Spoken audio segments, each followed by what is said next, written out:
இன்றைய தலைப்பு: மருத்துவ ஆராய்ச்சிக்கு ஆழமான வெட்டுக்கள் தொடர்பாக செனட்டர்களால் NIH இயக்குனர் மீது கடும் எதிர்ப்பு. கேபிடல் ஹில்லில் பெரிய நாடகம். தேசிய சுகாதார நிறுவனங்களின் புதிய தலைவர் டாக்டர் ஜெய் பட்டாச்சார்யா பாரிய பட்ஜெட் வெட்டுக்கள் மற்றும் மானிய ரத்துகள் தொடர்பாக இரு கட்சிகளின் கடுமையான பின்னடைவை எதிர்கொண்டார்.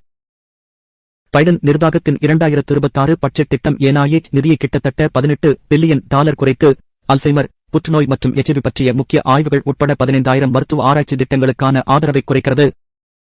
குடியரசுக் கட்சி செனட்டர் சூசன் காலின்ஸ் மற்றும் ஜனநாயக கட்சி செனட்டர் டாமி பால்வின் ஆகியோர் வெட்டுக்களுக்கு எதிரான குற்றச்சாட்டை முன்வைத்தனர்.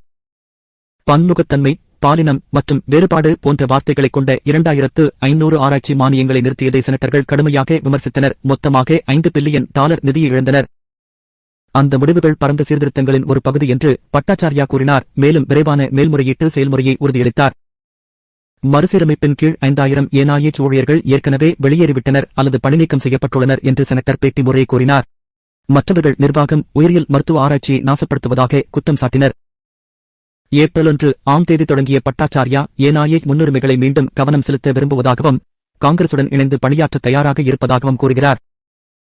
இரு கட்சிகளின் கவலையும் பொதுமக்களின் கண்டனங்களும் அதிகரித்து வருவதால் அமெரிக்க மருத்துவ ஆராய்ச்சியின் எதிர்காலம் மற்றும் அதன் நிதியுதவி சமநிலையில் உள்ளது.